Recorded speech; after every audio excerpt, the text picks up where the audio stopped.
12वी समाजशास्त्र विषयातील प्रकरण 5 भारतातील सामाजिक चळवळी यामधील कामगार चळवळ आज आपण पाहणार आहोत. भारतातील कामगार चळवळ.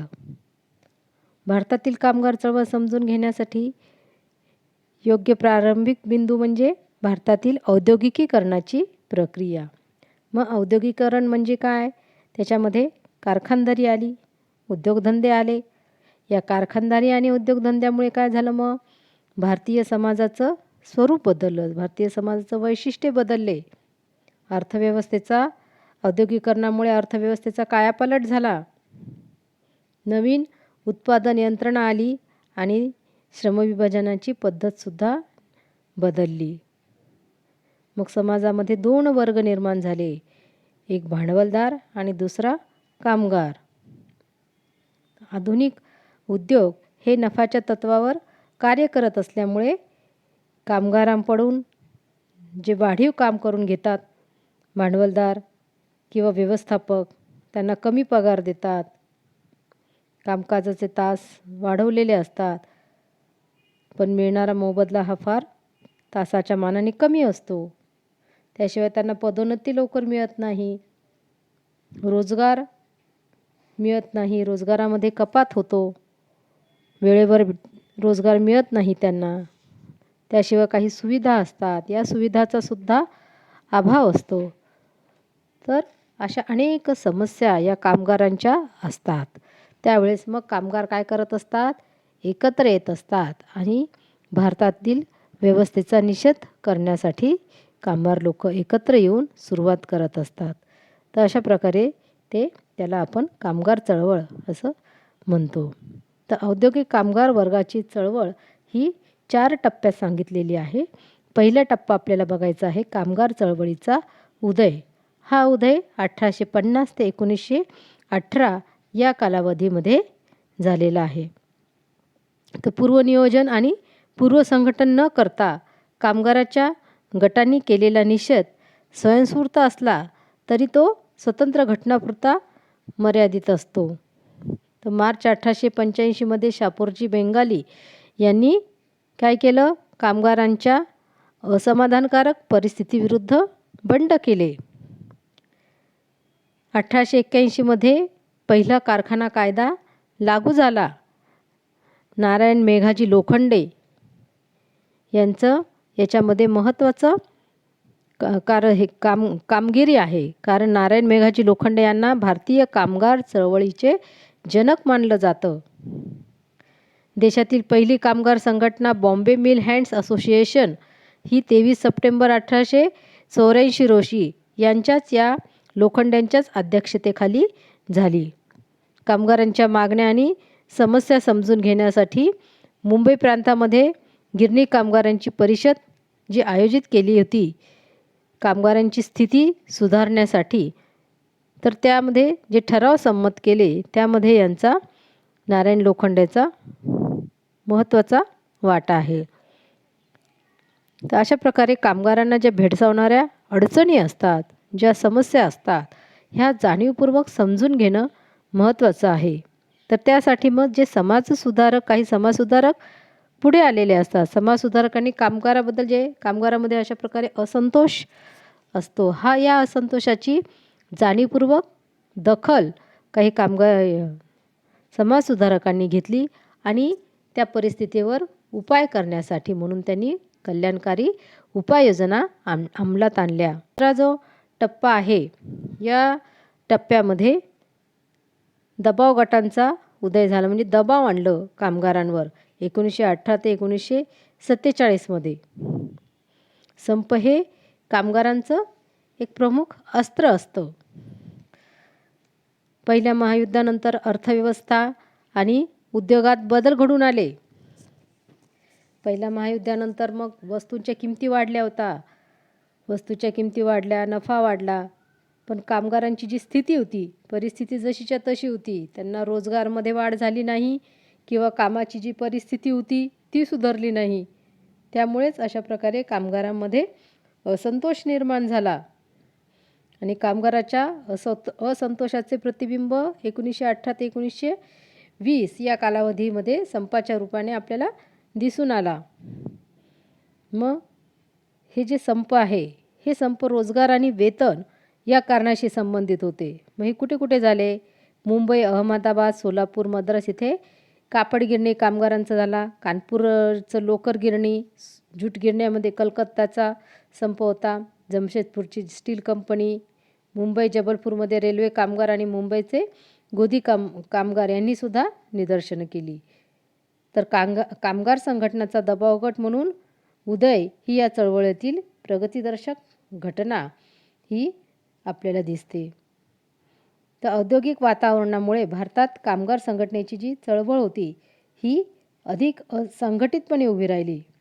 ऑक्टोबर 1920मध्ये 64 कामगार संघटनाच्या प्रतिनिधीची परिषद आयोजित केली गेली आणि याचा परिणाम म्हणून लाला लजपतराय यांच्या अध्यक्षतेखाली भारतीय कामगार संघटना काँग्रेसची स्थापना झाली, ज्याला आपण आयटक असे म्हणतो. 1926मध्ये इंडियन ट्रेड युनियन ॲक्ट संमत केला सरकारने. ज्यायोगे सर्व ज्या नोंदणीकृत संघटना होत्या त्यांना घटनात्मक मान्यता देण्यात आली. 1926 साली मान्यता प्राप्त करणारी ही पहिली संघटना म्हणजे ना. म. जोशी यांच्या नेतृत्वाखालील बॉम्बे टेक्स्टाईल लेबर युनियन. शोषणात्मक व्यवस्थेला रोखण्याच्या हेतूने जे कामगार वर्गाला भांडवलशाही रचनेच्या विरोधात संघटित होण्याची पार्श्वभूमी निर्माण झाली, जे कार्ल मार्क्स होते. या कार्ल मार्क्सच्या विचारांचा मग प्रमुख प्रभाव पडला. महामंदी आली होती. या महामंदीच्या जागतिक आर्थिक संकटाचा भारतीय कामगाराच्या चळवळीवर खूप परिणाम झाला. संपाची वारंवारता मग वाढत गेली. दुसऱ्या टप्प्यामध्ये कामगार संघर्ष अधिक तीव्र करू लागले. त्याच्यामध्ये मग श्रीपाद अमृत टांगे आणि मुझफ्फर अहमद यांनी महत्त्वाची भूमिका बजावली. अशा प्रकारे हे दुसऱ्या टप्प्यामध्ये कामगाराची चळवळ अधिक संघर्ष आणि तीव्र होती. मग तिसऱ्या कामगार चळवळीचा तिसरा टप्पा जो होता, ह्या तिसरा टप्पा 1948 ते 1960 या कालावधीत झाला. या कालावधीमध्ये इंटकची भूमिका महत्त्वाची होती. इंटकची स्थापना झाली. इंटक म्हणजे काय? तर Indian national trade union Congress. हे 1947मध्ये इंटकची अशा प्रकारे ही स्थापना झाली आणि 1948मध्ये कामगारांच्या हक्काच्या रक्षणासाठी, त्यांना प्रोत्साहन देण्यासाठी राजकीयरित्या असंलग्न अशी स्वतंत्र संस्था स्थापन केली गेली. त्याच्यानंतर मग ह्यालाच काय म्हटलेलं आहे? हिंद मजदूर सभा, HMS. 1948मध्ये हिंद मजदूर सभा निर्माण झाली. 1955मध्ये भारतीय मजदूर संघाची स्थापना झाली. 1947मध्ये काँग्रेसची सत्ता आल्यावर कामगार संघटनेच्या उपक्रमांचे परीक्षण सुरू झालं आणि त्याच्यावर काही जणांनी टीका पण केली. ही टीका म्हणजे काय? तर सरकारचा कामगार संघटनाच्या कामातील हस्तक्षेप. सरकार काय करू लागलं? जे कामगार आहेत, या कामगार संघटना जे काम करू लागलेले आहेत त्यांच्या कामामध्ये हस्तक्षेप करू लागले. त्यानंतर राजकीय जे पक्ष होते, हे राजकीय पक्ष काय करू लागले? कामगारावर नियंत्रण ठेवू लागले. त्यांची आपली स्वतःची राजकीय पक्षाची मतपेढी वाढावीच्या उद्देशाने कामगार संघटना विकसित करू लागले. मग याचा परिणाम काय झाला? राजकीय पक्ष जितका मोठा तितकाच कामगारांचा गट हा मोठा होऊ लागला, विस्तृत होऊ लागला, सामर्थ्यवान होऊ लागला, सामर्थ्यवान ठरू लागला. कारण कामगारांची संख्या वाढू लागली, राजकीय पक्ष हस्तक्षेप करू लागला आणि ते आपल्या बाजूने कामगारांना भडकावू लागले आणि स्वतःचं सामर्थ्य जास्त कामगार असल्यामुळे तो गट विस्तृत आणि सामर्थ्यवान होऊ लागला आणि अशा प्रकारे ह्या पक्षात फूट पाडू लागले आणि कम्युनिस्ट शाखा CPI आणि CPMमध्ये ही संघटना त्यावेळेस विभागली गेली. तर अशा प्रकारे हे नंतर हे जे संघटना होत्या, ह्या कामगार संघटना अशा प्रकारे महत्त्वाची भूमिका बजावत होत्या. कामगारांनी उद्योगपतीच्या विरोधात अनेक वेळा संप जे आहे हे संप केले कामगारांनी त्यांच्या हक्कासाठी, पण त्याच्यामध्ये हे सरकार जास्त हस्तक्षेप करू लागलेला होता.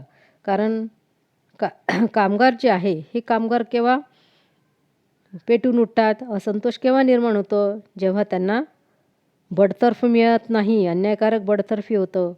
काही जणांना कामावरून काढून टाकलं जातं. कामगारांचा जो हक्क आहे हा हक्क त्यांना मिळत नाही. कामगारांची पदोन्नती होत नाही. त्यांना ज्या मिळणाऱ्या संधी आहेत त्याचा अभाव होतो. कामगाराला सन्मान मिळत नाही. मग अशा वेळेस हे लोक कामगार लोक जे आहे हे चळवळ करत असतात, पेटून उठत असतात. मग चौथा टप्पा कामगार चळवळीचा चौथा टप्पा निर्माण झाला 1960 आणि त्यानंतरच्या कालावधीमध्ये. मग यामध्ये 1960 जे आहे या 1960च्या दशकामध्ये कामगारांच्या तक्रारी ज्या होत्या ह्या तक्रारी काय होत्या, तर वेतन, बोनस आणि ओव्हरटाईमशी संबंधित होत्या. की ते जे काम करतात त्यांना जे कामाचे तास आहेत त्यापेक्षा जास्त काम केलं, ओव्हरटाईम केलं तर त्याचा वेगळा मोबदला त्यांना मिळणं.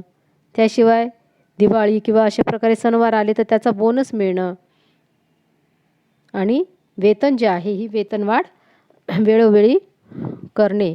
तर अशा प्रकारचं हे 1960मध्ये त्यांनी कामगारांना कामाचा मोबदला, कामाची जी परिस्थिती आहे, कामगार जी चळवळ आहे हे 50व्या आणि 60व्या दशकामध्ये आपल्याला दिसून येते.